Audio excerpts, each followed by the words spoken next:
Welcome back to Ground Zero. We are delving into the remarkable filmography of a man who became much more than just a movie star, a figure who genuinely mirrored the soul of a nation, undergoing profound change.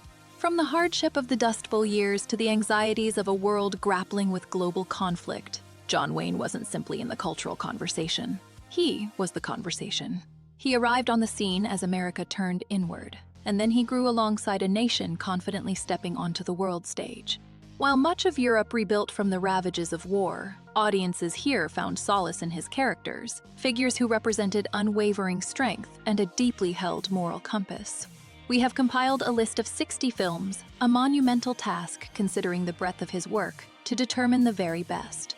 Wayne wasn't merely a performer, he became a symbol of an enduring American spirit, a frontier ideal evolving in a dramatically modern world. It's a legacy built on both bold confidence and a subtle undercurrent of disappointment. Let us get to our rankings. Coming in at number 60, we have Blood Alley. Been looking at you for 2 years. But Hong Kong's my town, eh, baby? Remember when they grabbed that rust bucket of a freighter of mine?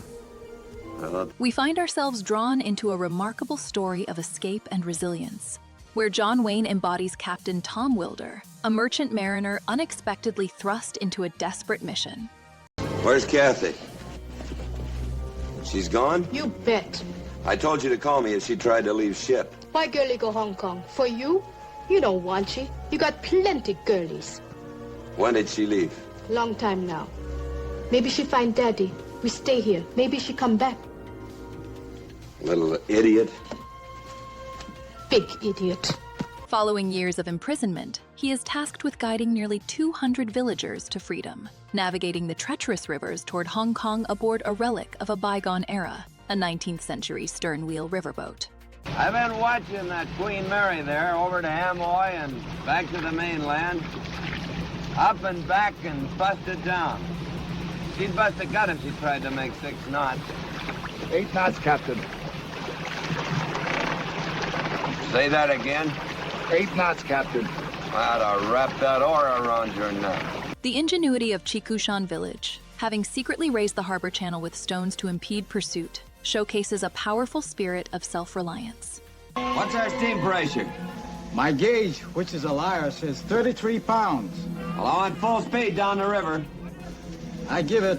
Now I go back to sleep. You can sleep in Hong Kong. What about fuel? There is wood cut for us in the village, but we burn a quart an hour, Captain. We cannot carry enough for the whole trip. I'll start packing it aboard. We're shoving off. Paul Fix as Mr. Tesso anchors the narrative, representing the hope of a people determined to forge a new path, all while Wilder relies on memory and an unreliable compass to chart a course to safety. Try a course of 045. Joker compass. The way I figure, we're somewhere near Hung Hai Bay. I remember a graveyard of wrecks hung up on a point. We can find them, we can strip them to feed our boilers. I watched you during the storm. Do you know how many hours you've been at the wheel? You can't steer with your back to the helm. You've fallen in love with the ship, haven't you? Last night I found out. Coming up next is in old California. Where do you hail from, stranger? Boston. Then some foreign country? I'm beginning to think so. I want a glass of milk. We find Tom Craig, a Boston pharmacist, arriving in a vibrant Sacramento during a period of rapid change and opportunity, yet quickly discovering the shadow of corruption cast by Britt Dawson. I'm sorry our partnership was such a failure, Lacey. All that. I don't regret any of it. Got a letter from San Francisco? Oh, yes. I'll be leaving soon, too. Ellen's coming up, and we're going back together. The narrative expertly portrays a town gripped by extortion and a subsequent medical crisis, skillfully allowing Craig to demonstrate both his professional abilities and moral fortitude. Why, because I had a fight with your pill peddler? Oh, no. Something a little more important than that.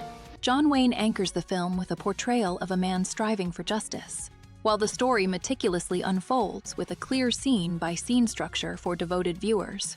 Burning with fever, all twisted up in agony and fighting for breath. And frankly, I don't like the look of any of you. Especially you, Dawson. So now if you're smart, you'll call this gunfight off. And let me try and save you with the stuff in the wagon train. If it's not too late. We'll get all the medicine we want. Rush the wagon, boys. Now talk yourself out of this, right? Coming up next is Reunion in France.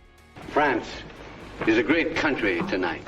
We find ourselves amidst the shifting fortunes of Paris, watching a blossoming romance between Michel de Lebec and Robert Courteau quickly overshadowed by occupation. Because you're important to France, and I'm not? Women don't figure that way. You're in love with me. Pat, I'm not. You're a cockeyed liar. You must believe me. Joan Crawford delivers a powerful performance as Michelle, a woman who discovers her fiancé is aiding the enemy, manufacturing essential war materials for the German forces while socializing with high-ranking officers. Fair tea of the coal and allied interests. J. Clement and De Bruyne representing Labour. And to the others of the Committee of Industrial Coordination who have pooled their efforts on behalf of our gigantic war program. Amidst public outrage, she becomes involved with the resistance and a downed pilot, Pat Talbot, skillfully portrayed by John Wayne, finding purpose within a city brimming with open revolt. Favor for me. At the earliest moment, whisper to General Bartholomew that I'm escorting Mademoiselle to the station. I'll return soon. But you needn't bother, really. That is no bother, I assure you. At the earliest moment, monsieur. Thank you. Allegheny Uprising explores a southwestern Pennsylvania landscape, where rising colonial discontent clashes with the dangers of the frontier, a narrative unfolding amid simmering tensions between settlers and the British Crown. There's Jim Smith and the professor from Pennsylvania. I thought they were dead. They've been missing these 3 years. The best Indian fighters in the colonies. All right, Corporal, you may release them. You better read your dispatch, Captain. John Wayne powerfully portrays Jim Smith, leading a charge against the illicit arming of Native American groups by unscrupulous traders like Ralph Collender. If you've let him be killed, I'll shoot the lot of you. Every last man of you.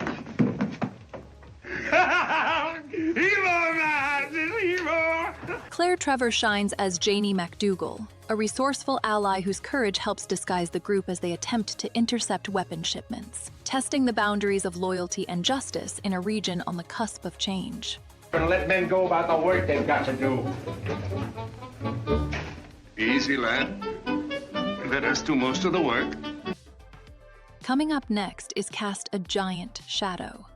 I promise Emma I'm not playing Santa Claus anymore. Colonel Marcus? Merry Christmas. My name is Saphir, and my business is private. We delve into a remarkable story inspired by the true experiences of Colonel David Marcus, a decorated officer tasked with forging an army for a nation seeking its place in the world. To save it. The Bible is a Hebrew word I've never seen anywhere else. The word is aluf. It means commander. More than that, it means leader. I'm placing the unified command of all forces in the Central Jerusalem front in the hands of Aluf Michael Stone.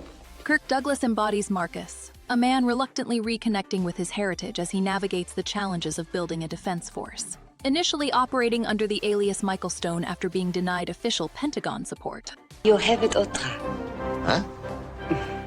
That means I love you, Aluf Stone. A general should learn that much of the language. Nobody's gonna love me when this fighting's over.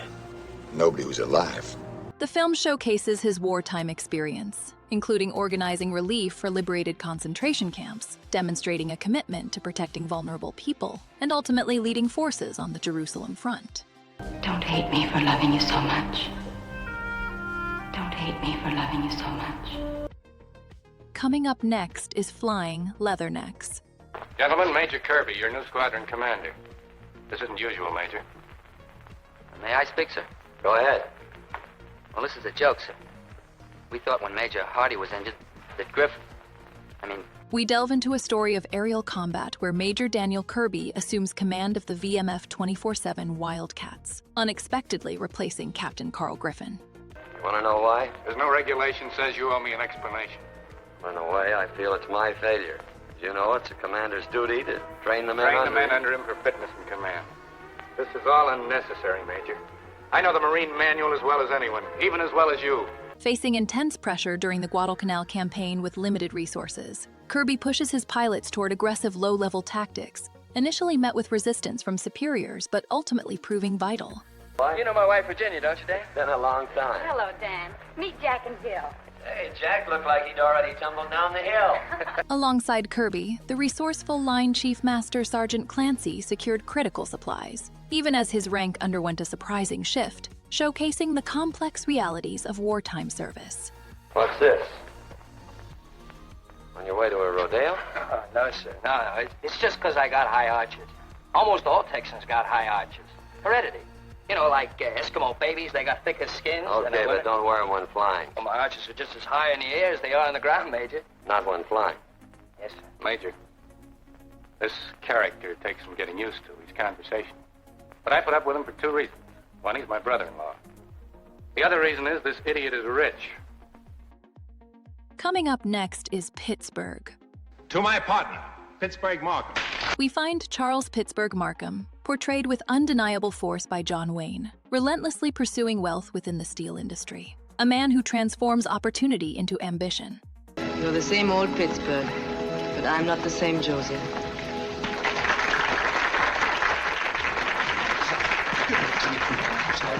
Miss Winters, this is my dance. How about me, Miss Winters? Sorry, boy, sorry. She's going to dance with a guy I went front on. Marlene Dietrich embodies Josie Winters, a woman who sees through his calculated charm and challenges his trajectory. And at least let me keep a little respect for you. Please go, Pit. Okay. He moves forward, creating leverage through small acts, a tailor fitted with a new suit, a friend urged into the boxing ring, all fueling a climb towards an uncertain peak and a possible isolation. For the coal and steel workers of Pittsburgh, sunshine in every room, movies, a hospital, a recreation center, practically rent-free. The land is bought and paid for and ready for occupancy in 10 months, right, Thornton? Yes, Mr. Markham. How do you like it, boys? Where do you come in, Mr. Markham? What's your angle? My angle? This is all for the people. A Christmas present from Pittsburgh to Pittsburgh, and no strings attached. All you big guys are just alike. Coming up next is an old Oklahoma. Yes, sir, but we only stopped there about a minute. That won't give me time enough. I have a bunch of wires to get off. We've got a schedule to make. Make it up later, if you're smart. All right, Mr. Gardner. Anything you say. We examine a rugged landscape where ambition and desire collide, focusing on the intense rivalry between Dan Summers and Jim Gardner as they compete for valuable land. A struggle further complicated by their shared interest in Kathy Allen.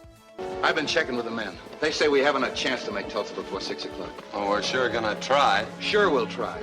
But if I know Jim Gardner, he'll be helping Witherspoon close those gates right on the minute. Witherspoon? Charlie Witherspoon? That's right. Is he the one who's gonna close them gates? Yeah. Over my dead body, and it ain't dead yet. The film captures a brutal contest of wills, testing the boundaries of loyalty, and showcasing a compelling narrative filled with volatile encounters and challenging circumstances, offering viewers a detailed exploration of character motivations and the events that shape their destinies. Work fast, shake out them ribbons.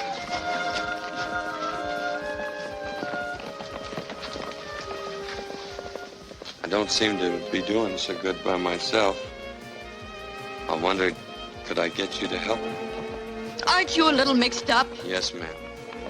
I'm plenty mixed up. Coming up next is the Fighting Seabees. This is Miss Chester. The Navy's Blue Monday. Pleased to meet you, ma'am. Now, if you'll follow me, you'll wallow in bubble water. Well, here's Mr. Donovan. Hello, hello. The Navy and his lady. Hear our song? Not a sour note in the whole gang. Nothing like it at the Metropolitan. We delve into a unique chapter of wartime innovation, observing how vital construction workers became frontline forces in the Pacific, building essential bases amidst constant threat. I said that to you? Well, I couldn't vouch for the exact words. The film portrays the birth of the construction battalions, a necessity born from vulnerability to enemy attacks and a need for skilled hands capable of both building and defending. I thought a sailor always kissed a girl goodnight. It's an old Navy custom.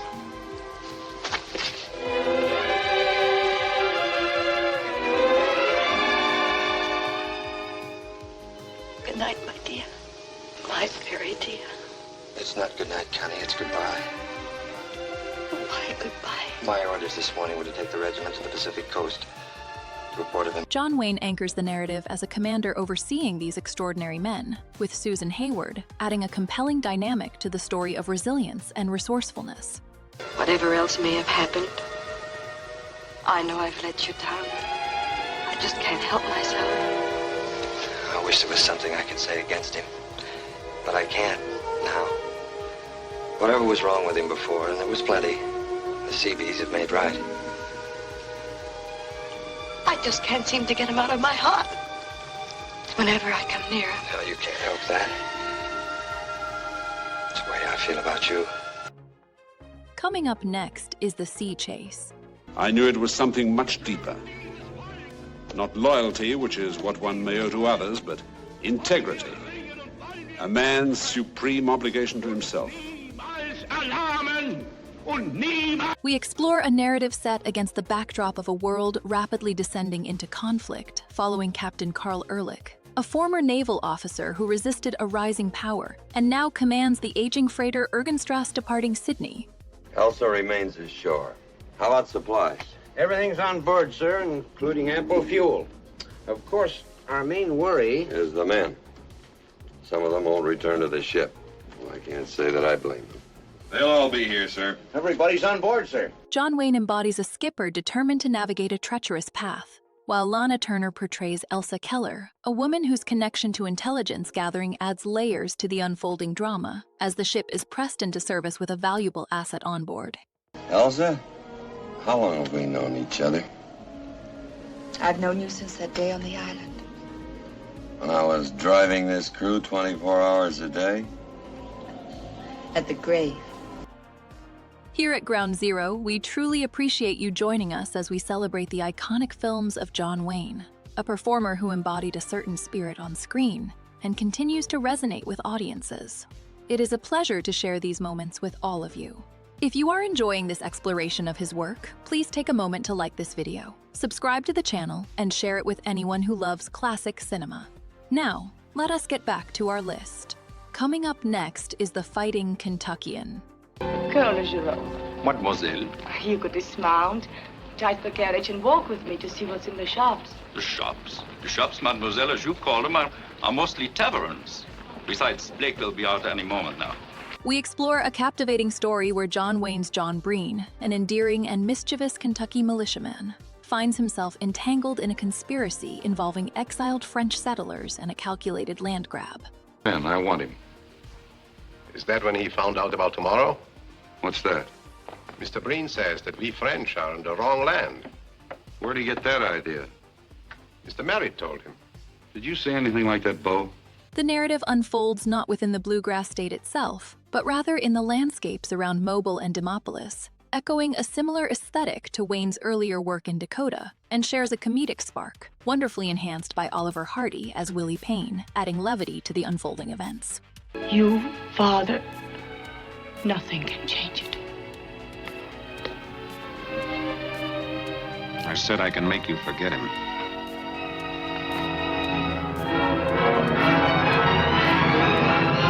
No, please. Coming up next is the Train Robbers. You know, Jesse, I get so bored sitting around doing nothing lately. Get you too? All the time. Hey, Sam, take him over the corral, turn him loose. We explore a later work from a legendary figure of the Western, John Wayne, alongside trusted collaborators like Ben Jonson and Christopher George. Yet this film distinguishes itself through the compelling addition of Anne Margaret. Train's late, Jesse. It'll be along. Get your clothes on. What about Grady and them? They should have been here by now. Ask me, I say they ain't coming. Her character isn't simply a damsel, but a central element to a journey for stolen gold, and a genuinely surprising narrative twist that reframes everything we understand about the pursuit itself. A testament to director Burt Kennedy's knack for subtle reinvention. Mrs. Lowe? Her name is Lily, with 2 L's. Matt Lowe was never married. Better luck next time.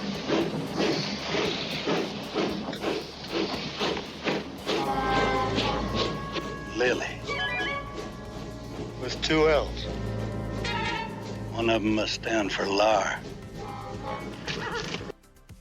Coming up next is Reap the Wild Wind. They reap the harvest of the wild wind, fighting the hurricanes to save lives and cargo from the wrecked vessels. But tales of great salvage profits have drawn reckless men to this dangerous harvest, spawn of the seven seas. Cecil B. DeMille crafts a thrilling adventure amidst the treacherous waters of the Florida Keys, a place where salvagers relentlessly pursued wreckage from the frequent hurricanes. Because with all my heart, I believe in him. Paulette Goddard shines as Loxie Claiborne, carrying on her late father's daring salvage business, while Ray Milland embodies Steve Tolliver, a man drawn into a world of ambition and intrigue, and John Wayne portrays Captain Jack Stewart, a figure rescued from the sea's fury. You were in the stokehold at the time of the wreck, were you not? No, sir, I was in the Olive. You were in the Olive? Yes, sir, that's where I was when the steamer, she smashed against that reef, and I heard that dying scream. The narrative expertly depicts a time when claiming a shipwreck's cargo often involved navigating murky schemes and ruthless competition, with some, like King Cutler, potentially orchestrating disasters for personal gain. You put her on the rocks the same as you did 100 others. Shut your mouth or I'll shut it for you. I'll shut up when I see you hung. And not before. You won't see it. Shut it! Get out, King! Coming up next is Seven Sinners. Your Honor, I rest my case. All right. You're a magician. And you're a fair and brilliant official. Deported. Get out. We explore a vibrant tale of Bijo, a cabaret singer traveling the Pacific, skillfully portrayed by Marlene Dietrich, a performer who embodies independence and adventure. Make it 2. On board, they said I might get back in the Navy. Make it 2.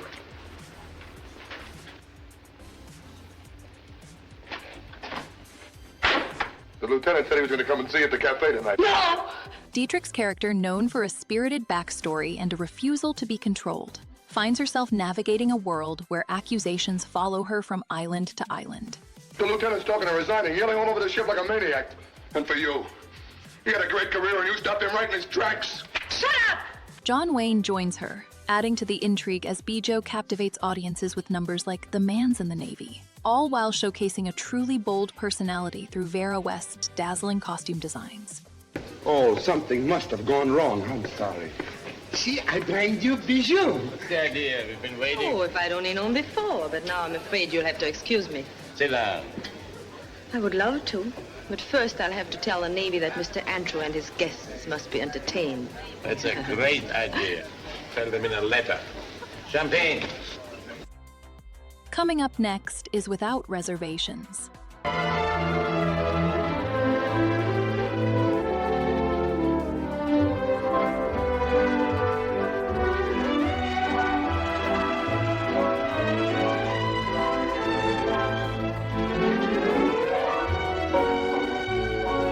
We find Kit Madden embarking on a transcontinental journey toward Hollywood, where her novel is set to become a motion picture, and along the way encounters Marines Rusty Thomas and Dink Watson. You're a little crazy, you know it?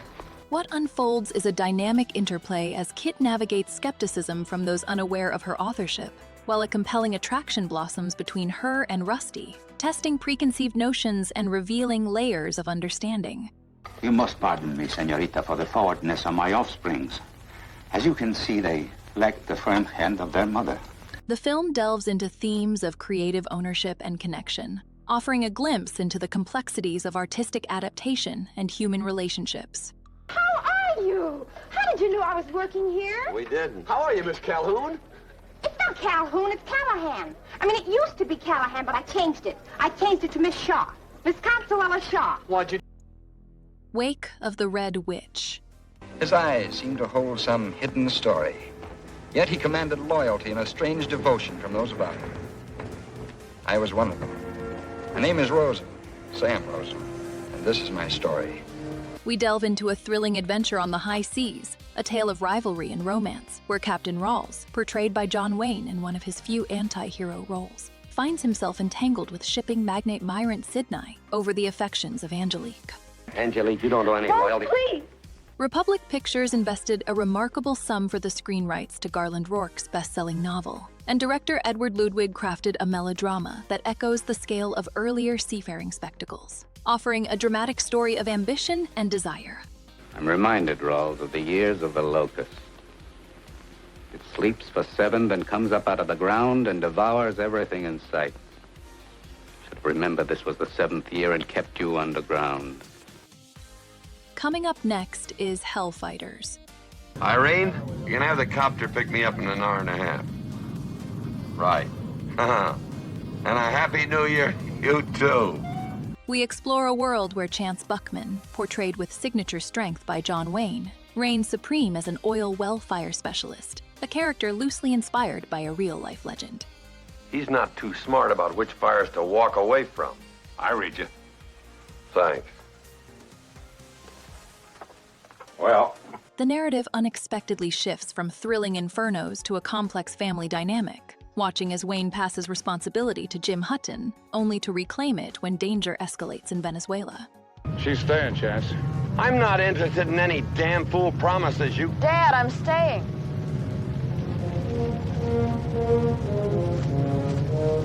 Often remembered for its captivating fire sequences, the film presents a seasoned professional facing both professional and personal challenges, a balance that truly ignites the screen. Most of all, I dread what this does to you. Well, let's handle one dread at a time. You don't have to ask him, I will. It might be as well if we never tell your father of this conversation. Oh, Greg. He doesn't even know I'm here. He thinks I'm in Caracas. Mother, there's a plane back in an hour. Coming up next is Operation Pacific. Hope they get here before daylight. We delve into a story where Duke E. Gifford, portrayed by John Wayne, finds himself not only second in command of the USS Thunderfish, but also wrestling with malfunctioning weaponry during a critical wartime mission to the Philippines, a situation demanding immediate attention. All my life I've been trying to top you. You said that before. I thought I'd done it. And then with the whole Pacific Ocean in front of me, I had to pick the one spot to crash where you could be a hero again. Why did you and I have to be in the same Navy? So I could send you back to Pearl and the PBM, I guess. Simultaneously, Gifford navigates a complex personal life, attempting to reconnect with his ex-wife, a nurse, while facing competition from a naval pilot, all brought to life under the direction of George Wagner. I wanted to cry with you sometimes, too. I wanted to comfort you when you lost your best friend. But you wouldn't let me. I wanted to comfort you when we lost our son. But you went off into some corner of your own, never realizing. By comforting you, I could have helped my own grief. Coming up next is Back to Bataan. The events you are about to see are based on actual incidents. The characters are based on real people. January 30th, 1945. The Japanese prison camp at Cabanatuan. We explore a cinematic effort released during a pivotal moment, as the Allied victory in Europe shifted focus to the Pacific theater, and the Philippines campaign was still actively unfolding. The Filipino nation will be included in the Greater East Asia Co-Prosperity Sphere. Therefore, by virtue of the authority of His Imperial Majesty, the Emperor of Japan. John Wayne powerfully portrays Colonel Madden, leading a determined struggle for liberation, while the film itself functioned as a sort of on-screen recompense for earlier defeats experienced in the islands. For the first time, I'm able to speak the truth. The Japanese have offered us what they call independence. Let this be our answer. Anthony Quinn delivers a strong supporting performance, adding depth to a narrative designed to uplift spirits amidst ongoing conflict, effectively capturing the mood of a nation eager for resolution. They're bringing back the books they hid while the Japs were here. And our boys are landing now. Coming up next is The Wings of Eagles. Now, why don't you just hop right up in there with me and we'll find out? Now, why don't we just do that? We explore the compelling story of Frank Weed, a daring Navy pilot who transitions into the world of screenwriting, a journey brought to life with the masterful direction of John Ford. And you want active duty? Combat? I've never been under fire, you know that, sir. John Wayne embodies Weed with a natural ease, while Dan Daly delivers a memorable performance as his close friend. It all sounded like you were just the man I wanted for a story about the Navy. I don't want a story just about ships and planes. I want a story about the officers and the men that run them. That's exactly it.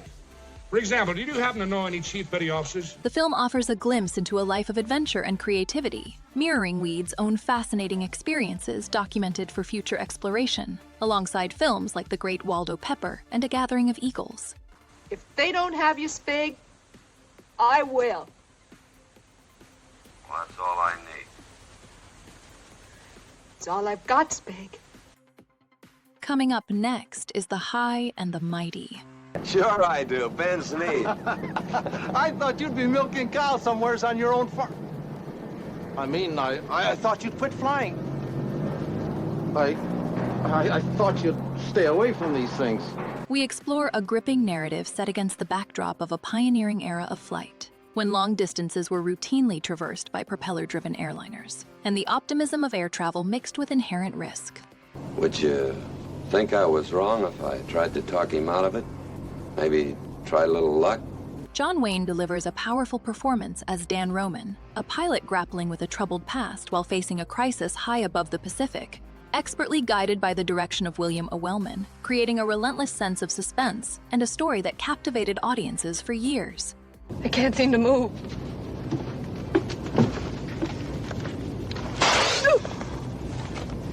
Don't worry, good luck. Coming up next is The Undefeated. The war's over. He surrendered to General Grant in Virginia, a place called Appomattox Courthouse. When? 3 days ago, sir. We explore a fascinating piece of cinema inspired by the true story of Confederate General Joe Shelby's Journey South, seeking a new life for his men in Mexico after the Civil War. We've been dealt lots of tough hands since the summer of '61. Here's one I wish we could pass. Well, this don't leave us nothing, John Henry. We ain't never had nothing, no, Al. Now, wait a minute, Bobby Joe. You mean you're willing to give up all them horses to them Johnny Rebs? Well, I ain't no Christian, but my mama was. John Wayne and Rock Hudson portray opposing officers. Their eventual alliance a symbolic reconciliation, mirrored by the developing relationship between their families. A connection further highlighted by the inclusion of Los Angeles Rams quarterback Roman Gabriel in a key role. But you must be John Henry Thomas. You drive a hard bargain, General. War is war, Colonel. You should know that. Yeah, you win one. Director Andrew V. McClagle crafts a sweeping adventure across a rugged landscape, a visual testament to a turbulent era. It ain't much like old times, Colonel. Nope, it ain't much like old times, Mr. Newbie. What do you plan on doing once we get back home? Well, the only place a man can raise more hell than he can in a war is on the floor of the House of Representatives. Coming up next is Dark Command. Right after the Mexican War, my wife says to me, says, Andrew, you know what this country needs? I says, no, what's it need? Says, needs more dentists. Well, it did, so I become a dentist. Say, there we are, sir. Raoul Walsh crafts a compelling drama set in a town wrestling with its future. A pre-Civil War Kansas grappling with the question of freedom. Mary, you can't. You're better off here. He's my husband. My place is with him. Oh, you know what he is. You've heard the stories. I know the lies that have been printed because this is Kansas and he's fighting for the South. They're not lies. They're the truth. He's nothing You but want to believe those lies because you want to believe that I made a mistake. Texan Bob Seaton arrives to find himself caught between love for Mary McLeod and a fierce political contest against the ambitious William Cantrell, a man whose respectable exterior hides a dangerous intent. Bob Seaton brought me within a mile from here. Seaton? Yes, he was just about the last friend I had in Lawrence. Fletch, as soon as you get those wagons rolling, come back and have dinner with us. The narrative builds toward a confrontation as Cantrell's true colors emerge, forcing Seton to defend the community and all it holds dear.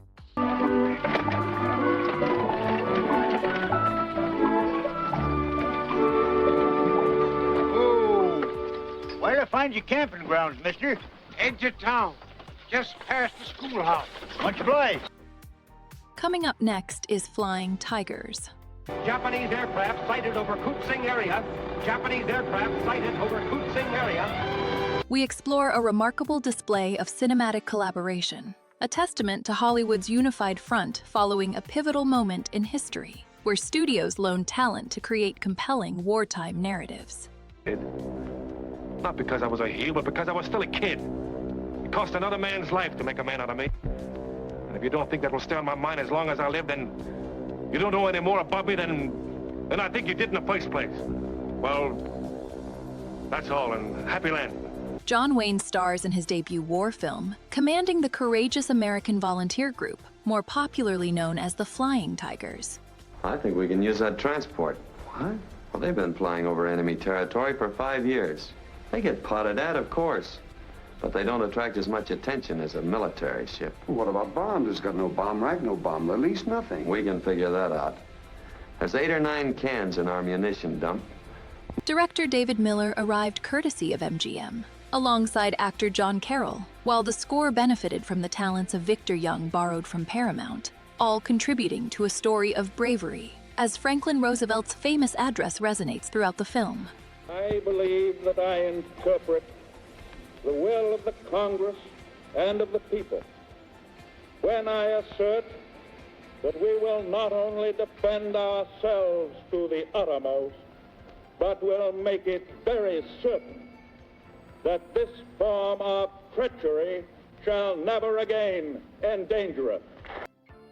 Coming up next is Donovan's Reef. Me, Boats Gilhooly, 6 hitches in Uncle Sam's Navy, and here I get shanghaied, huh? Can you imagine what they'll say at Pearl? Yeah, when this news gets to Dago, huh? That'll be a little bit funny, I'll bet. We explore a film that represents a unique point in the career of John Ford, marking his final collaboration with John Wayne, while also attempting a breezy comedy with undertones of social commentary.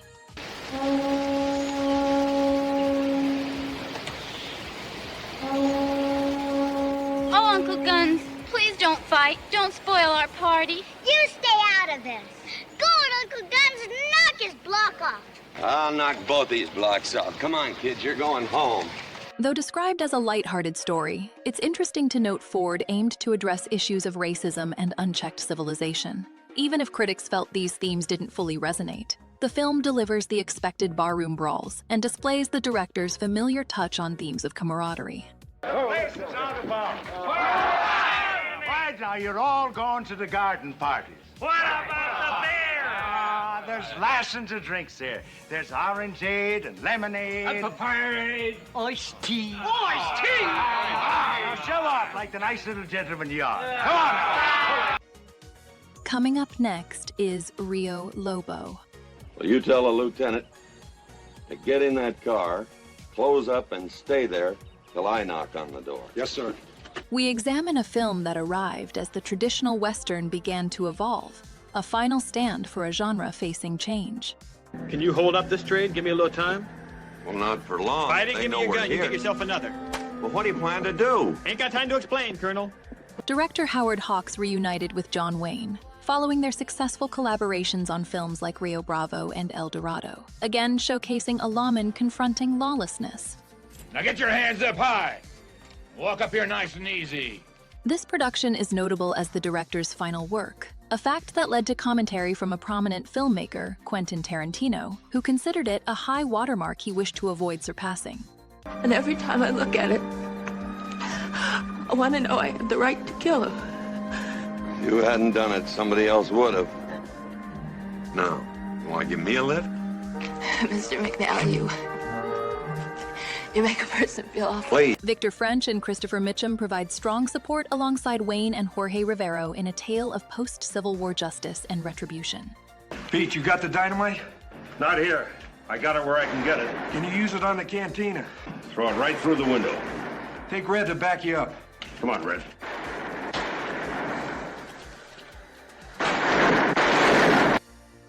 Coming up next is Island in the Sky. Flying is their life. There are other stories, some perhaps more heroic, but no matter what story might have been selected, or wherever on Earth or in the air, We find ourselves captivated by a story of resilience, watching as the crew of the Corsair, a C-47 transport, face a relentless battle against the harsh Labrador wilderness after a forced landing. Our only chance is right here. They can't see that ship from the air. They couldn't see us alone, walking.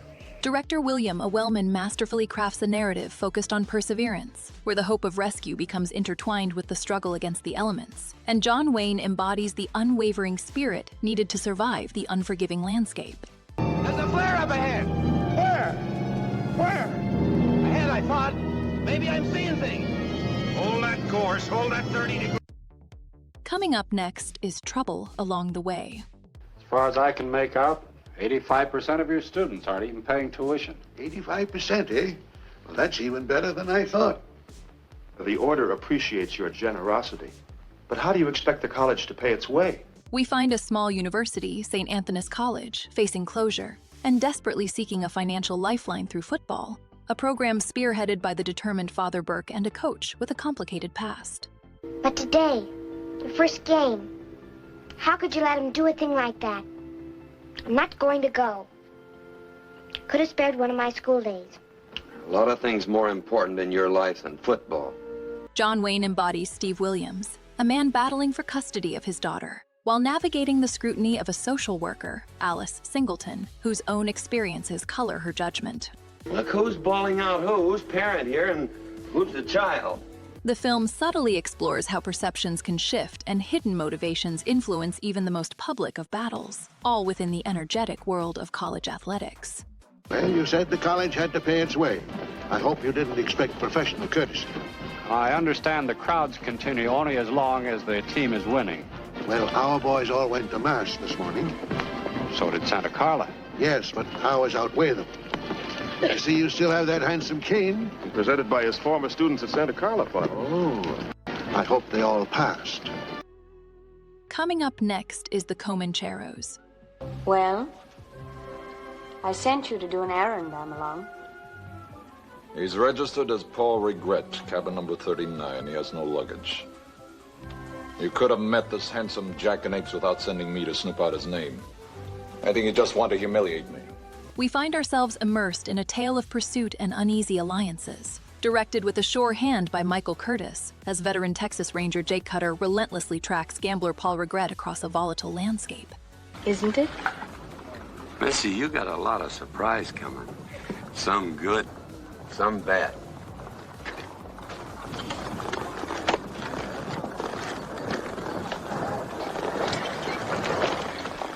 Regret, having fled Louisiana after a fatal duel, soon becomes entangled with the captivating Paler, a woman whose motivations are as complex as the territories they traverse, drawing Cutter into a conflict where duty and justice become blurred amid escalating violence. I've raised her never to let personal emotion interfere with the judgment, which is what you're doing at this moment. Your jealousy is apparent, and it's warping your judgment.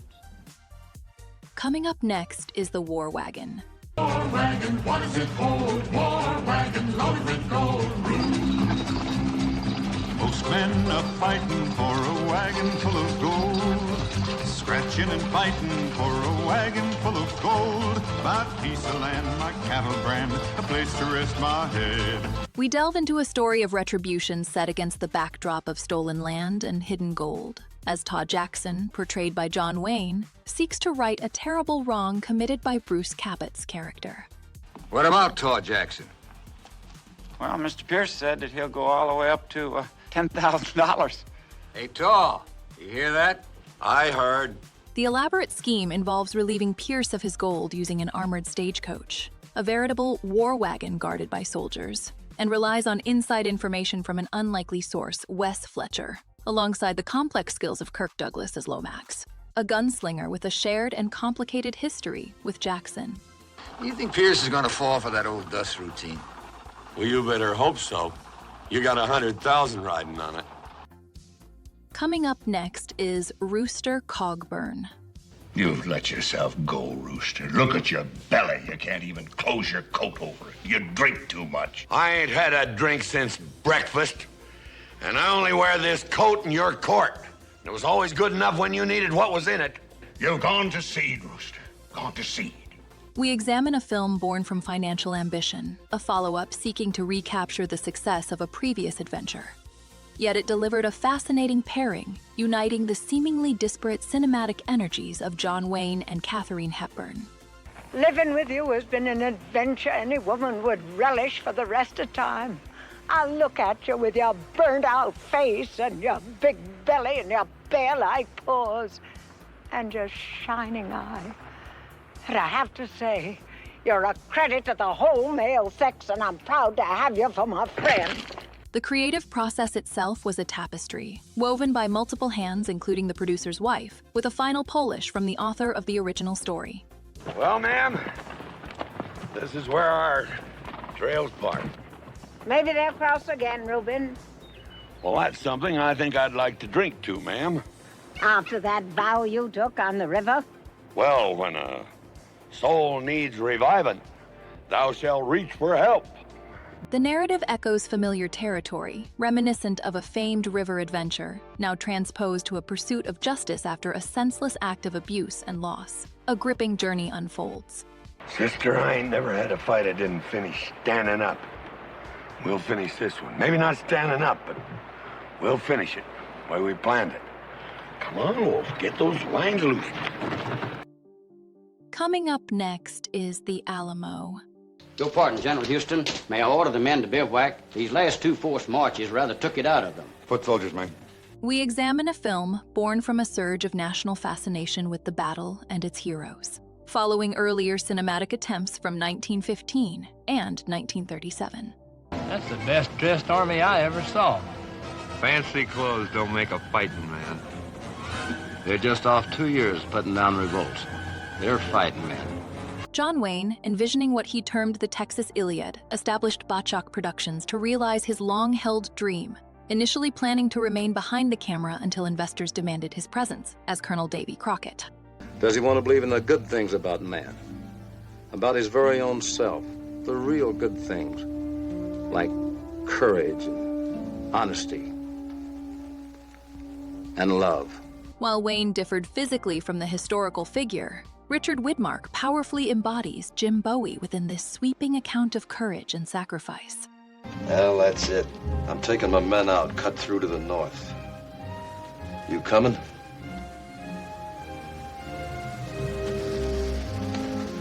Seems like the better part of valor. Coming up next is North to Alaska. Amidst a gold rush, where fortunes bloom for George Pratt, his brother Billy, and their partner Sam McCord. You're looking for a fella named Brooks. Oh! Take it easy, Sam. Timber! Take it easy. Take it easy, Sam. Take it easy. I can't find Frankie, but Bond is here somewhere, locked up in one of the rooms. What room? I don't know. Well, this is as good as any place to start. Following a significant strike, George sends Sam on a mission to Seattle, hoping to bring back a woman he has only known through letters, only to discover a complicated turn of events. What's waiting for? I'm a lousy goose egg laying an empty honeymoon cabin. Oh, come on, George. I'll get you a drink. I got something to settle. Oh, now leave me alone, sir. I don't even want to look at another human being. Leave me alone. I'll see you back in the cabin. This sets in motion a spirited journey northward, punctuated by encounters with characters like the quick-witted Frankie Cannon and a captivating dancer named Angel, whose arrival adds unexpected layers to the adventure. Mister, is that the Seattle boat? Yes, ma'am. But it's back early. Yes, ma'am. She had to turn back from Kotzebue on account of the ice. Coming up next is Chisum. Can you still keep going on? We explore a landscape of ambition and conflict, where cattle baron John Chisum, portrayed by John Wayne, finds his prosperity challenged by ruthless rivals seeking to dominate Lincoln County. I'm not going to turn you in, Billy. But I'm telling you this. Don't ever show up on my land again. Andrew V. McLaughlin directs this story of frontier justice, revealing how easily law can be manipulated for personal gain, as seen when stolen horses uncover hidden funds and escalate the stakes. Sheriff! Murphy! Hold your fire! I've got to talk to you! And I'm coming out alone! Don't, Mr. McSween! You heard my... Alongside Chisum, a reformed Billy, the Kid, and lawman Pat Garrett navigate a tangled web of loyalty and betrayal, adding complexity to a territory gripped by unrest. Horace, will you send word to Fort Stanton and let these men surrender to the Army? Hey, look, Mr. McSween, you're not talking for us. I'm trying to help you, to keep you alive. The Army has no jurisdiction here. This is a civil matter. And if anyone surrenders, it's to me. Better get out of here, because I ain't ever gonna surrender to no Dean. Billy? Go out there with your wife. Coming up next is the Sons of Katie Elder. Mom, we're here for a funeral.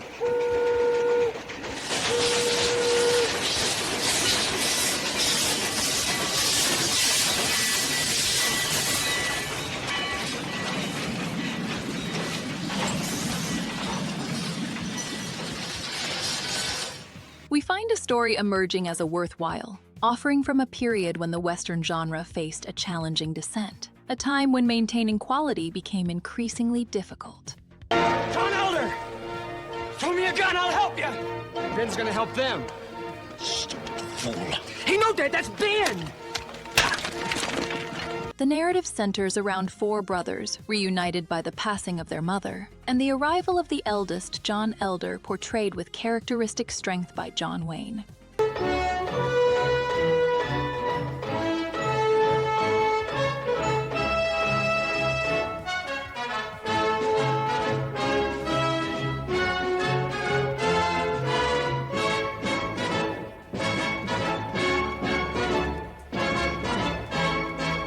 Dean Martin embodies Tom, alongside Earl Holliman and Michael Anderson Jr. completing the family, all drawn back to Clearwater and a looming confrontation with a man attempting to claim the town for himself. I wish... maybe...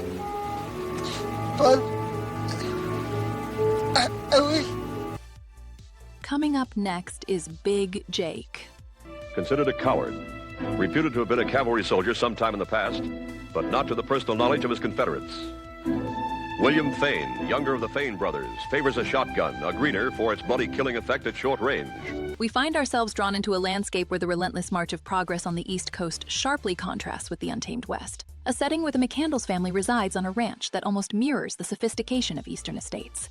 Make yourself seen around the stables. And tonight, James, you go out and have yourself a real good time. When I leave this room, Michael, you'll be the sitting duck. With only you between them and that box, they'll think it's gonna be like taking candy away from a baby. John Wayne embodies Jacob McCandles, a man returning to a home fractured by years away, only to discover a brutal assault orchestrated by Richard Boone's John Fane, an outlaw whose actions shatter the family's peace and ignite a desperate pursuit, testing the bonds of family and loyalty. No, sir. Well, use it if you have to. Yes, sir. Now, when I start firing, you hightail it out there and find James. Coming up next is 3 Godfathers.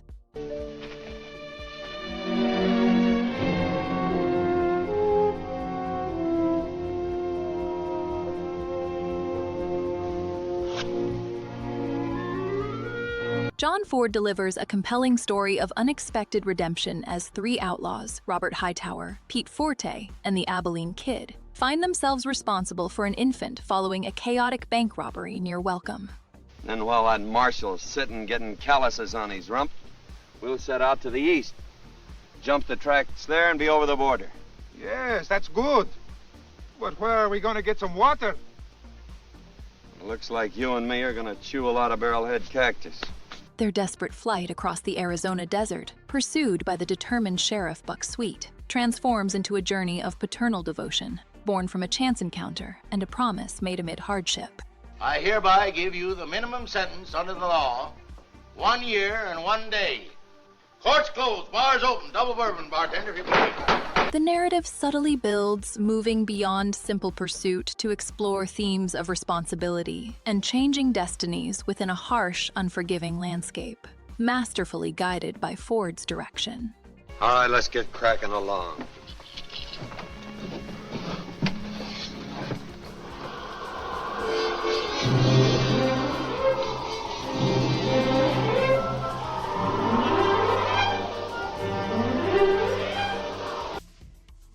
Coming up next is Sands of Iwo Jima. We were stationed together in China. Twice he kept me from getting a promotion. Turned me in once. 30 days I got. We delve into a portrayal of courage and discipline, showcasing the intense experiences of Marines as they move from training to the brutal conflict for a vital strategic point. You wait for the sergeant's orders to pull pin and pitch grenade. You got it? Yes, sir. All right, ready? John Wayne delivers a compelling performance as Sergeant John Stryker, a commander whose strict methods born from personal hardship ultimately prove crucial for his men's survival. Most of them make it. Few don't. Percentage is on your side. Did you ever hear it? No. Don't you ever worry about it? What good did it do? The film realistically depicts the enormous losses and fear experienced by soldiers, particularly highlighted in a vividly rendered sequence recalling the 3 days of fierce fighting at Tarawa, revealing a deep appreciation for the bravery of those who served. I guess none of my letters have reached you, but I thought I'd better try again, because I have the feeling that this may be the last time I can write you. For a long time, I've wanted to tell you many things. Coming up next is Hondo. Now you let Mommy do the talking. Remember? Yes, Mom. But he has no horse. No talking.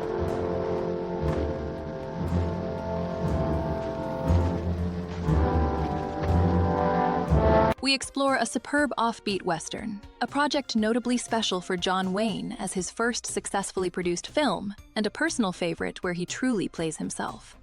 Small warrior's knife. He sleeps with it. You were in the house? In house. Wiki up empty place without sons. Mine empty wiki up. You better tell that brave back at the creek bank not to walk in the water. I almost killed him a few minutes ago. Director John Farrow crafted a narrative influenced by films like Shane, with an unofficial helping hand from John Ford, and introduced Geraldine Page in her debut role, earning her an Oscar nomination. You busted off a jaw tooth and it got to hurting so bad I had to go to the barber and have him dig out the rest of it. Did I catch you that day I'd have set your son? That's the last morning you'd ever see it. Hondo Lane, first prize Winchester arms. Always like this rifle of yours. The story centers around Hondo Lane, a dispatch rider arriving at an isolated ranch with a uniquely perceptive canine companion, forewarning of danger and setting a complex tale in motion.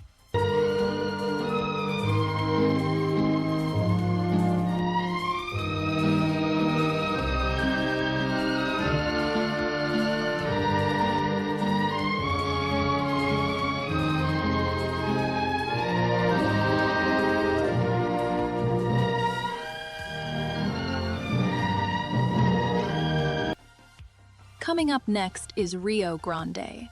When you're dismissed, you will walk your horses for half an hour, then water and picket them. The sutler's store will remain open until 12 o'clock. Let him have some beer. We thank you, Colonel. That's a fine idea. We explore a visually stunning landscape captured by John Ford, a director synonymous with the Western genre, though surprisingly not fully recognized by the Academy during his prolific period. I wonder what history will say about Shenandoah. I can tell you what my wife said about it. What seems to be the trouble there, Kirby? Shenandoah Valley, a place called Bridesdale. The film follows Lieutenant Colonel Kirby York as he defends the Texas frontier, a situation complicated by the unexpected arrival of his son and estranged wife. I would gladly place myself and my men under your command, Lieutenant, if you would invite us to join you in pursuit. Unfortunately, Senor Coronel, my orders are firm. I must, above all, protect the Rio Bravo. With 3 men, sir? Filmed primarily in Utah, the untouched desert canyons offer a timeless backdrop to a story of family and duty, even while presenting a romanticized, though potentially problematic, view of westward expansion. Well, here we are, children. We're all going on the choo-choo. Come in. There. Ready, Mr. Markham? Ready, sir? Carry on. Coming up next is the horse soldiers. Bugler! Yes, sir! Give me Mitchell. Sergeant Major Mitchell's in the hospital, sir. We delve into a rarely explored corner of director John Ford's work, a film directly influenced by the real events of the Civil War, specifically the raid led by Colonel Benjamin Grierson. Thank God I won't be the cause of hurting you anymore. Because it happens I'm in love with you. This narrative follows Colonel John Marlowe, portrayed by John Wayne, as he undertakes a perilous mission to disrupt Confederate supply lines, a crucial diversion for the Vicksburg campaign. What are the rules gonna be, Colonel? Just make up your own. The story expands with the inclusion of Major Henry Kendall, alongside plantation owner Miss Hannah Hunter, and her housekeeper, who become unexpected companions on this journey deep into enemy territory, all while Ford builds upon Harold Sinclair's novel to craft this unique tale. First his father, then his uncle, his brothers, now him. He's all I have left forever. I'm not going to let him go. I'm not going to let him go. Cadet Drummer Buford, you're relieved of duty. Coming up next is Hatari. See what she's like.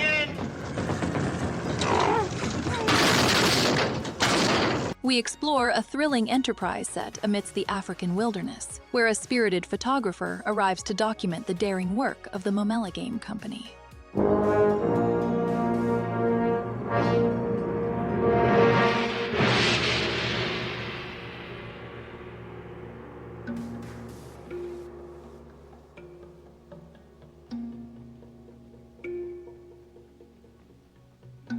The team, led by Sean Mercer and including a retired race car driver and a former bullfighter, uses innovative off-road vehicles and skill to capture animals for zoos. Bucket, darling. Are you all right? Speak to me, please, darling. Oh, sweet baby. Oh, Bucket. Do something, Sean. Do something. Well, what's the matter with him? He's hurt. He doesn't speak. He doesn't hear me. Director Howard Hawks crafts a world where adventure truly means fun, expertly balancing tension with exhilarating chases, and showcasing a remarkable diverse ensemble cast. Sean, I want to talk to you. You know that girl Dallas Street looking for this afternoon? Well, if we want to... Oh, Sean. You know that girl we were looking for this afternoon? She's in your bed. Pockets. Out. Yeah, what's she doing in your bed? Just get out. No, Sean. We got married this afternoon. No! Go away! Coming up next is McLintock. Where skies are blue, oh, you'll be dreaming of are the birds and the bees and the flowers and the trees till you're up to your knees in love. There are roses on the... Directed by Andrew V. McClagle, this film playfully subverts expectations of the Western genre, trading typical gunfights for comedic brawls and focusing on the everyday life of a powerful rancher. Sir, about our conversation earlier this evening, I believe I'd better apologize. Yeah? Yes, sir, I've been thinking it over, and when I called you reactionary, well, that's merely my generation's term for your generation. Nothing personal, sir. John Wayne embodies George Washington McLintock, a confident man who resolves disputes through assertive dialogue and unexpectedly champions indigenous people, acting as their translator and voice. But it didn't happen. Yelling I insulted you and all. What you need is a good spanking. Deb! Daddy! Leave me out of this. I think I'll give you what you deserve. You wouldn't dare! Oh, wouldn't I? You'll think next time before you have someone shot. The narrative shifts away from relentless hostility, offering a memorable scene where onlookers watch a chaotic, almost slapstick struggle unfold before them. TW, you'll never believe what happened over there. What? You smell a beer. Well, naturally, I'm drinking beer. Ladies and gentlemen, the next event will be a contest between the two bronco-busting champions of our territory. Remember the year I rode in that event? Wore your garters to hold up my sleeves? We had a bet, and I won it. Coming up next is how the West was won.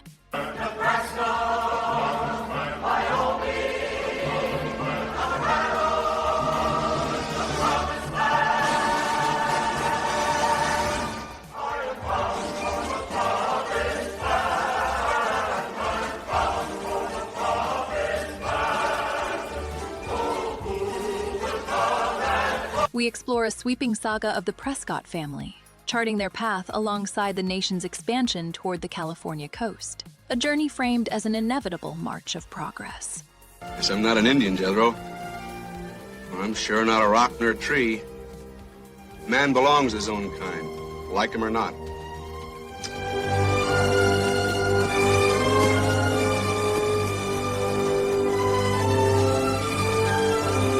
The film opens with the monumental undertaking of the Erie Canal, a landmark achievement built with tremendous effort. And, it is said, at the cost of over 1,000 lives, many Irish immigrants among them. But I haven't got much chance without your help. Gregory Peck and Carol Baker anchored the narrative, portraying characters whose destinies are interwoven with the changing landscape and the complex story of a growing nation. I don't want any trouble here now. We've been friends a long time. As a friend, I'd like you to leave town. Coming up next is The Big Trail. No place is too far if it's what we want.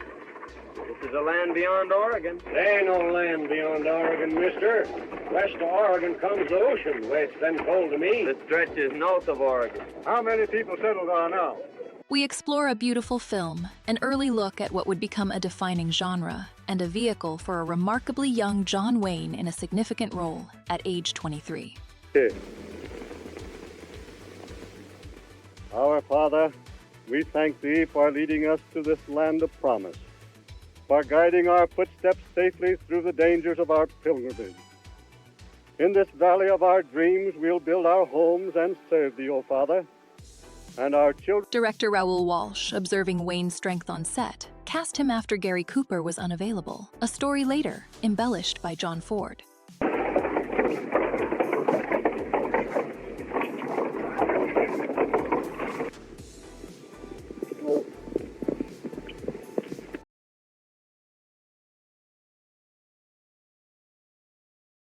This ambitious production, filmed in a wide format ahead of its time, follows a wagon train's journey westward, where Wayne's character Breck Coleman seeks both justice and connection amidst the perils of the trail, eventually guiding the pioneers toward a hopeful future. Well, you sure look fine, Mother Riggs. It's a long time since I've seen you. You know, you always was a great hand to wander. Yeah, I ramble around. And how are the little twins? Little? My land. Them girls has grown since you seen them last. No. They in the house? Mildred is. Elise went down to watch the boat come in. I reckon I'll saunter in and surprise Mildred. Oh, you sure will surprise them. Coming up next is They Were Expendable. Don't you believe in them, Rusty? And I'll let you sell me that stuff about a command of my own. Skipper the 34 boat, aren't you? I used to skipper a cake of soap in a bathtub, too. We delve into a story of naval determination following the events at Pearl Harbor, where a squadron of PT boats finds itself battling both a formidable enemy and skepticism from within its own ranks. You all knew Squarehead Larson and Slug Mahan. There were just a couple of blue jackets who did their job. Did it well. 34 boat couldn't have got along without them. John Ford masterfully portrays this struggle, focusing on the dynamic between Lieutenant Brickley and the eager, combat-ready Rusty Ryan. You see, we were all hot and tired and thirsty, so Slug and I thought we'd go up to the canteen and get a couple of beers, so... Stand by with the 41 boat. We'll pass her a line, pull her off, and see what the damage is. Yes, sir, but I don't want you to think How that... was the beer? Didn't have any. The film uniquely showcases the frustrating reality of these skilled sailors being relegated to logistical tasks, highlighting their courage against bureaucratic indifference, while proving the worth of these nimble vessels in the Pacific theater. That's great. That's great. Glad to see you back, Mr. Ryan. Thank you.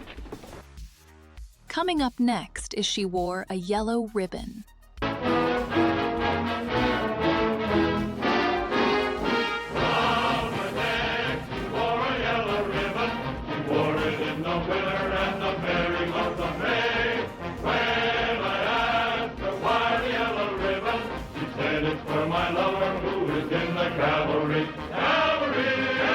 We explore a film where director John Ford masterfully portrays Captain Nathan Brittles, on the cusp of retirement, navigating a volatile landscape following the events at Little Bighorn. But I know your performance under your new commander will make me proud of you. 'Cause I've always been proud of you. One moment, please, Captain. The story unfolds as Brittles undertakes a critical mission to prevent further conflict with Cheyenne and Arapaho tribes, all while ensuring the safe passage of Abby Alshard and Olivia Dandridge. Someday you'll learn how they hate to give up. Captain of a troop one day, every man's face turned towards you. Lieutenants jump when I growl. Now tomorrow I'll be glad if the blacksmith asked me to shoe a horse.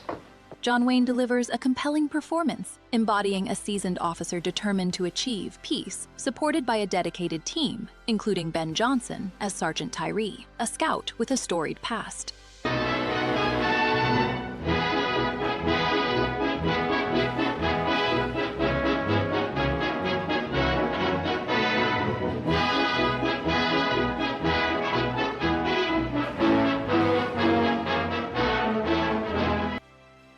Coming up next is In Harm's Way. Liz Eddington, high-eyed. Where? Over there.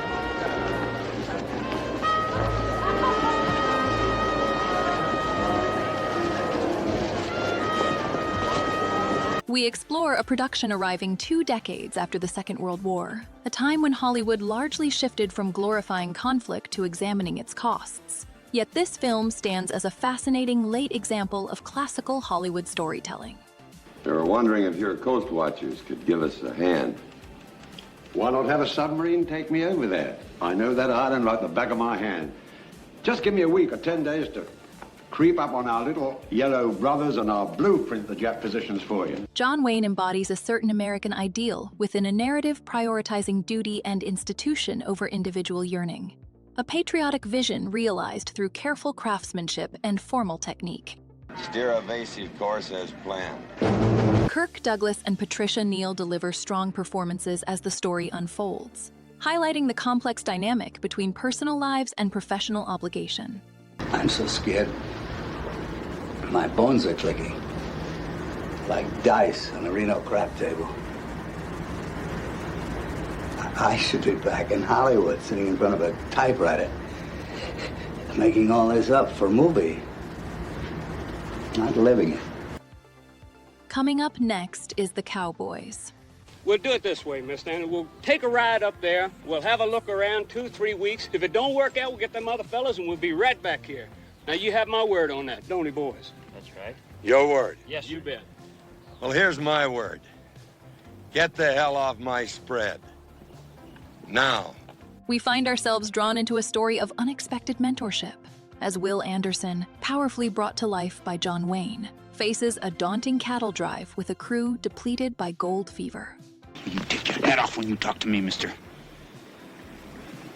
Now, you acting mighty calm considering what it is I got in store for you.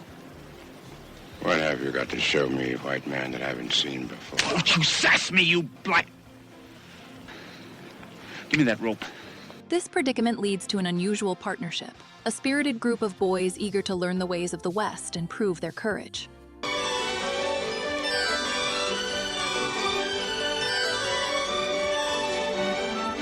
The journey isn't simply about miles covered, but a rugged exploration of resilience against a backdrop where the threat of outlaws, like the one embodied by Bruce Dern, looms large. Anderson put up a fight. Coming up next is Fort Apache. Y al final de todo, Fort Apache.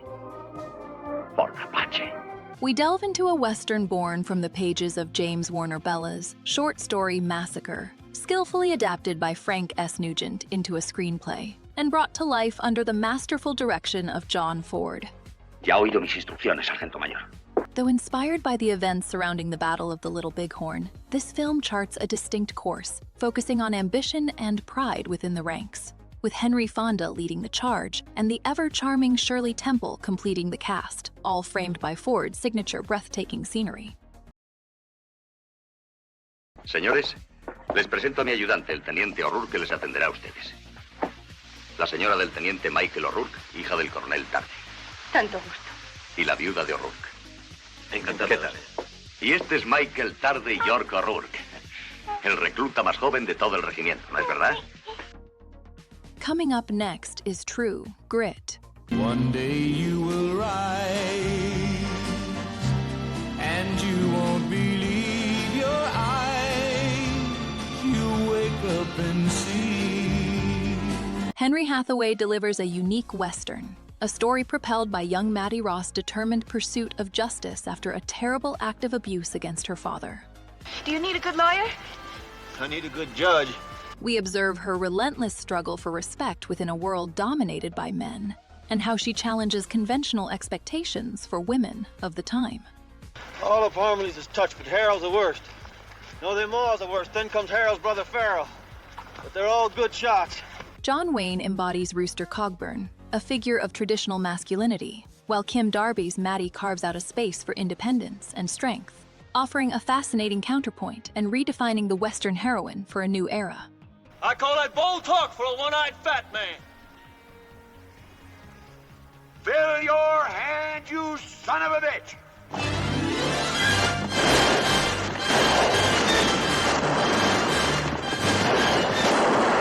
Shoot them!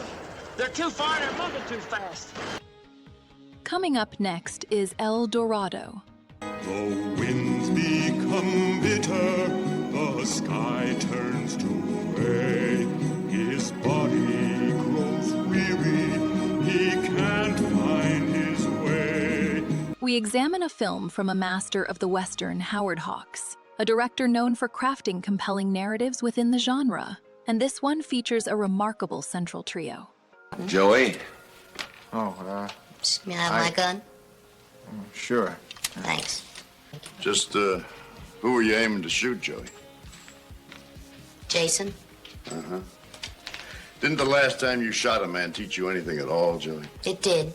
John Wayne embodies Cole Thornton, a seasoned gunslinger returning to El Dorado, and quickly finds himself intertwined with Sheriff J.P. Hara, portrayed by Robert Mitchum, and the spirited Alan Bordillion Traherne, skillfully brought to life by James Casson.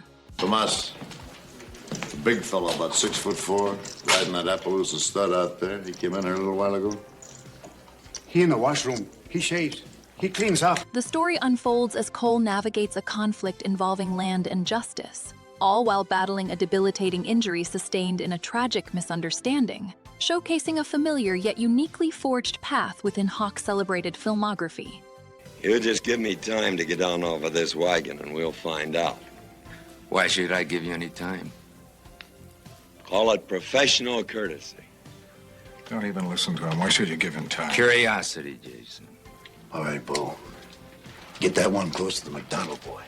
When you hit him, blow that bugle. Coming up next is The Shootist. Take it a little easy with that cannon, mister. Just throw me your wallet. Yes, sir. A little something extra.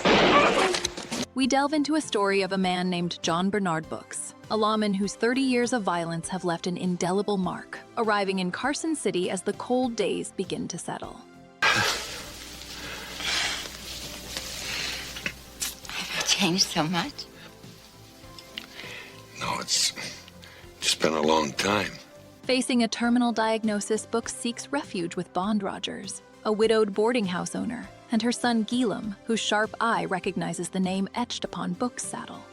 Oh, I hope you're smart enough to know that who hit John don't go with guns. Oh, sure. Yes, sir. Well, now that we got that cleared up, as my Mexican friend said, to the pure life.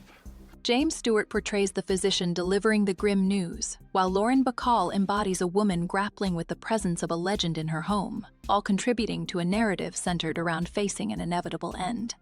Why should you care what's happening? You're dying. I have to go on living, and you don't give a hoot in hell what happens. Why should you? You won't be here. God. And I loved you once. Coming up next is The Quiet Man. Could you tell me the way to Innisfree? Innisfree? 5 miles and maybe a half more. Do you see that road over there? Yeah? Well, don't take that one. It'll do you no good. No, the best road to Innisfree, and many's to walk.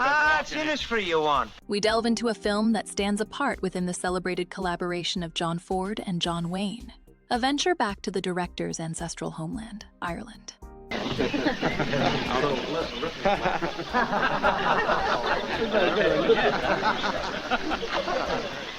There's your dirty money. Take it. Count it, you spawn. And look, if ever I see that face of yours again, I'll push that through it. Ford paints a vibrant picture of village life, employing bright, almost larger-than-life portrayals of its inhabitants, a final homage to a history reaching far beyond comprehension. There was a wild colonial boy, Jack Duggan was his name. He was born and bred in Ireland, in a place called Castlemaine. He was his father's only son, his mother's pride and... The scenery rivals Ford's iconic Monument Valley shots, with Winston Hawke's photography capturing lush hills in stark contrast to the arid plains often seen in his work. A truly resonant visual experience anchored by the performances of Wayne and Maureen O'Hara. I'll pay you. Never. That breaks all bargains. You can take your sister back. It's your custom, not mine. No fortune, no marriage. We call it quits. Coming up next is Red River. Oh, listen to me, Tom. Listen with your head and your heart, too.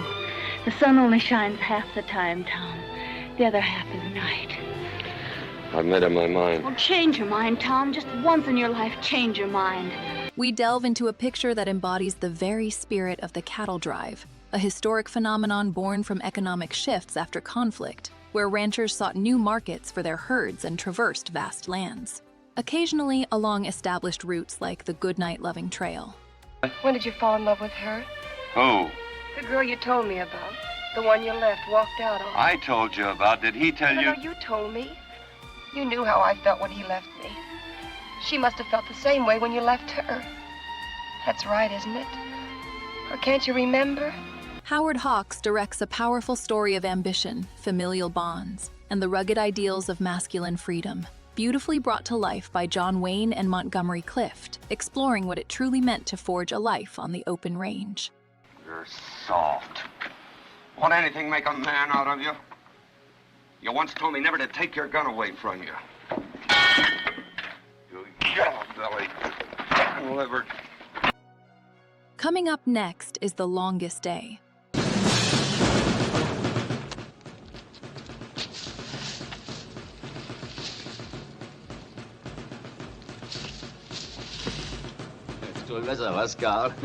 We delve into a film that meticulously recreates the anxious hours before a pivotal invasion, offering perspectives from multiple nations involved in the conflict. Voici notre 8e bulletin d'information. Veuillez écouter tout d'abord quelques messages personnels. The narrative focuses on the immense preparations and experiences of soldiers from airborne divisions like the one led by John Wayne's character, tasked with securing vital ground near Saint-Émile-Église, to the broader naval assault. General, first reports from Omaha, sir. Assault teams have landed. No direct radio contact, but destroyers report first and second waves appear to be pinned down on the beach. This docudrama-style approach captures the tension, showcasing the Allied anticipation for changing weather and the German defense strategies, crafting a truly immersive experience. Regardez-moi ça. Ah, il est beau, il n'y a pas à dire. L'orgueil du Troisième Reich. Le brave sergent qui a fait au lait qui porte le petit déjeuner à ses hommes. Oh. La race des seigneurs qu'ils appellent ça. Eh ben, mon cochon. Coming up next is Stagecoach. Geronimo.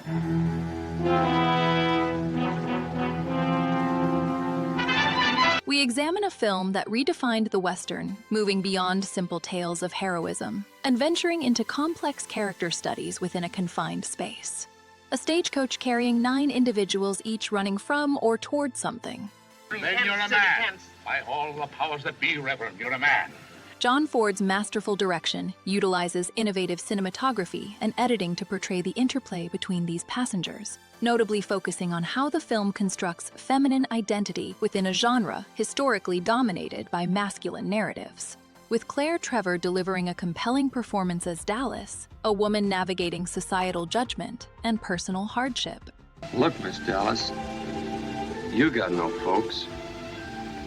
Neither have I, and well, maybe I'm taking a lot for granted, but I watched you with that baby, that other woman's baby. You look... Thomas Mitchell as Doc Boone provides a sympathetic counterpoint, while George Bancroft embodies the steadfast authority of Marshal Curly Wilcox, creating a vibrant ensemble brought to life under Ford's keen eye. Take it easy, Gatewood. We may need that fighting before we get to the ferry. You wouldn't be much good enough to fight, you jailbird. Oh, leave the kid alone. He's handcuffed. Gentlemen, please, let's not forget the ladies. Bless them. Let's have a little Christian charity, one for the other. Coming in at number 3, we have The Searchers. What makes a man leave bed and board and turn his back on home? We consider this a landmark film, directed by John Ford and featuring a truly complex turn from John Wayne as Ethan Edwards, a man driven by a consuming quest across the vast frontier. What do you mean you don't have any blood kin? Well, Debbie's your blood kin. Not no more, she ain't. Well, you can keep your will. I don't want any of your property. Besides, I ain't forgetting you was getting all set to shoot her yourself. What kind of a man are you anyway? The story follows Edward's years-long search, moving beyond simple rescue to explore difficult themes of prejudice and vengeance. But I've come now, Debbie. These are my people. Uns mehr. Go. Go, Martin, please. Stand aside, Martin. Shot with breathtaking VistaVision cinematography in Monument Valley, it's a visually stunning picture that has resonated with filmmakers for generations, establishing a new standard for the Western genre and its exploration of morally gray areas. Come on, son. But that don't change it. That don't change nothing. All I'm asking for is a chance to sneak in there and get her out before you come charging in. What if you get caught? Well, that don't tell him nothing, does it? Just one man alone? No. Coming in at number 2, we have Rio Bravo. Howard Hawks delivers a masterful work, a culmination of his themes and techniques, crafting an exceptionally economical and delightful Western experience. The film presents a unique twist on the archetype of the solitary lawman, as Sheriff John T. Chance, portrayed by John Wayne, finds himself reliant on an unlikely group for support. This ensemble, along with the rich characterizations, builds a taut and flawlessly paced narrative, demonstrating Hawks' enduring skill and boundless range across genres, a film some consider a justification for the existence of Hollywood itself. Before we get to our number 1 pick, we have a few films that just missed the cut, but are more than worthy of an honorable mention. Our first mention is Flame of Barbary Coast. That's Barbary Villa. Must belong to somebody important. Very important. He owns this beach, too. You're trespassing. We find ourselves drawn to this boisterous depiction of San Francisco's Barbary Coast, a world brimming with risk and romance at the turn of the century. Without her, you can't draw enough trade to fill the lobby. The silver dollar opens and closes in one, and this time you don't even get a railroad ticket back to Montana. Was Flaxen in on this? What do you think? Yes, I know, but don't try it. Why not? I think it'd be an excellent idea. The narrative follows Duke Fergus, a newcomer to this vibrant but dangerous district, as he navigates a landscape dominated by gambling and ambition, falling for the captivating performer known as Flaxen. Or you'll catch up with yourself, and then you'll go away. Maybe not alone. I'm not going anywhere. I already got there. What truly elevates this film, though, is its bold approach to storytelling, culminating in a climax that was genuinely groundbreaking for its time. Have I proven it to you? Sort of. No, I'd like to prove it to me. Rather than simply concluding with a romantic resolution, the story abruptly intersects with the infamous 1906 earthquake, a devastating event that reshapes the lives of everyone involved and physically dismantles the very world they've built. Big, isn't it?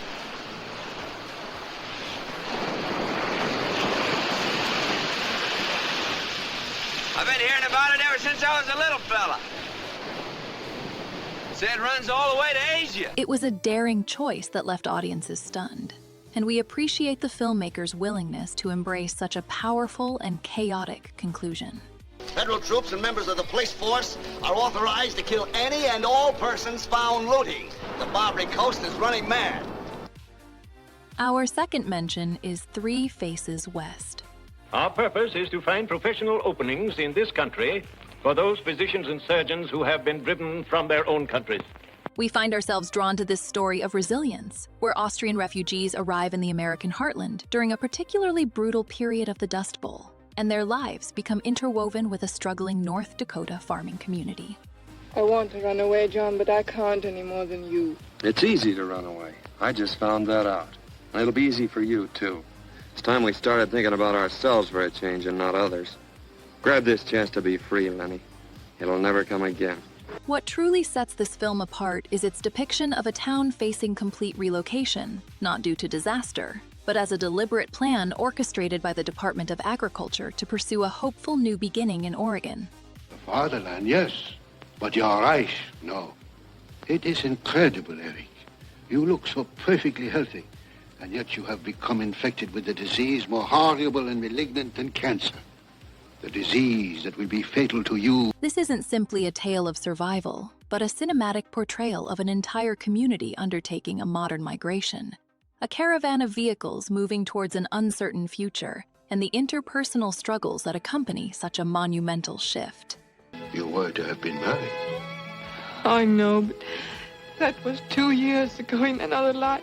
We appreciate how the narrative also introduces a heartbreaking personal conflict for the Braun family, as Lenchen discovers her fiancé has not only survived, but now aligns with a deeply opposing ideology, adding layers of emotional complexity to an already compelling journey.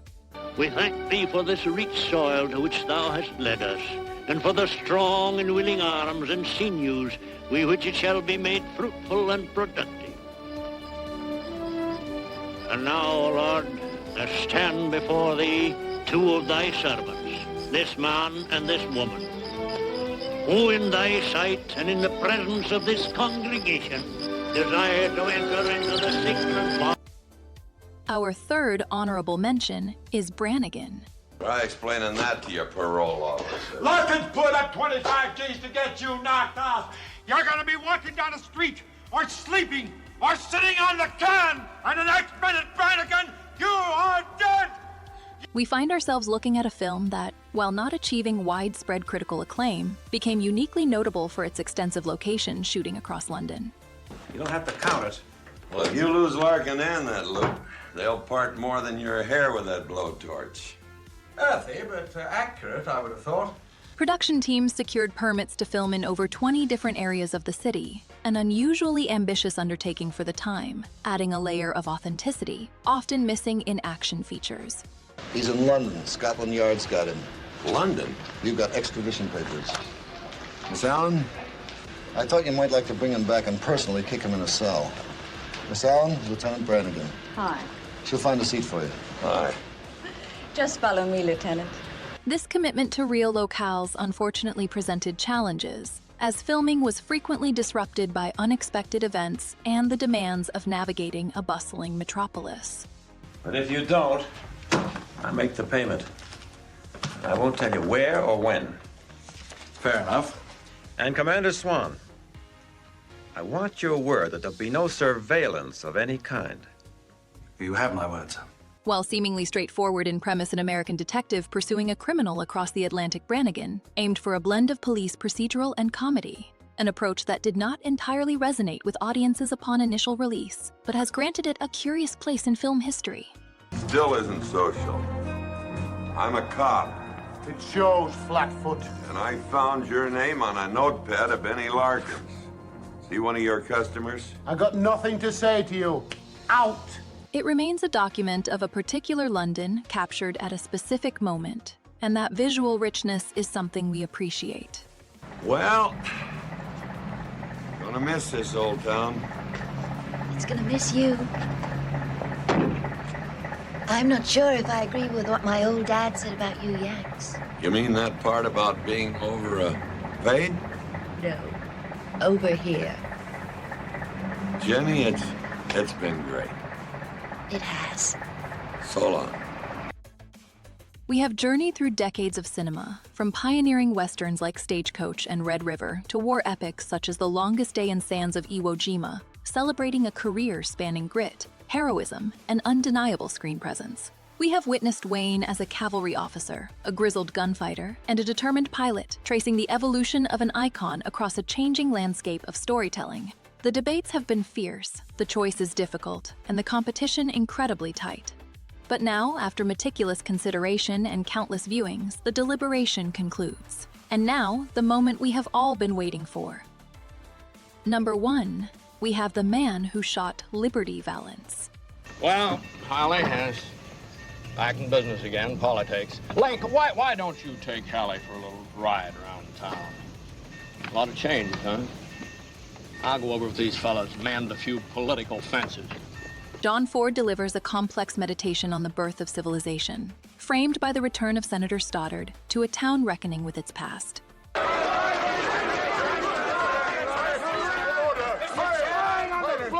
Quiet! What other qualifications has he then? The blood on his hands? The hidden gun beneath his coat? The bullet-riddled body? The narrative unfolds as a recollection of a time when law books clashed with six-shooters, revealing how a territory's yearning for order demanded sacrifice. You ill-advised. Oh, you poorly counseled. Dare not in the face of heaven's handiwork.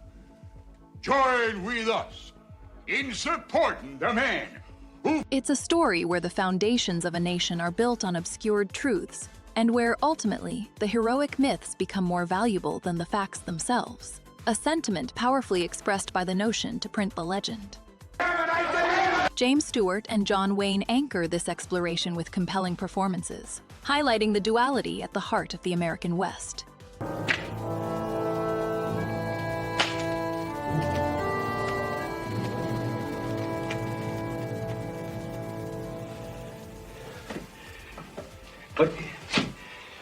But Tom, why?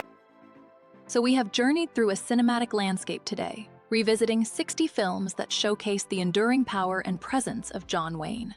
From his early westerns to his powerful war portrayals and everything in between, we touched upon the breadth of his incredible career, celebrating a performer who truly became an icon. But this is just our take, and we know many of you have your own cherished Wayne moments. What films did we miss that deserve a spot on the list? More importantly, tell us in the comments what specific filmography you would like us to explore next. And do not forget to like and subscribe to Ground Zero for more deep dives into the world of cinema.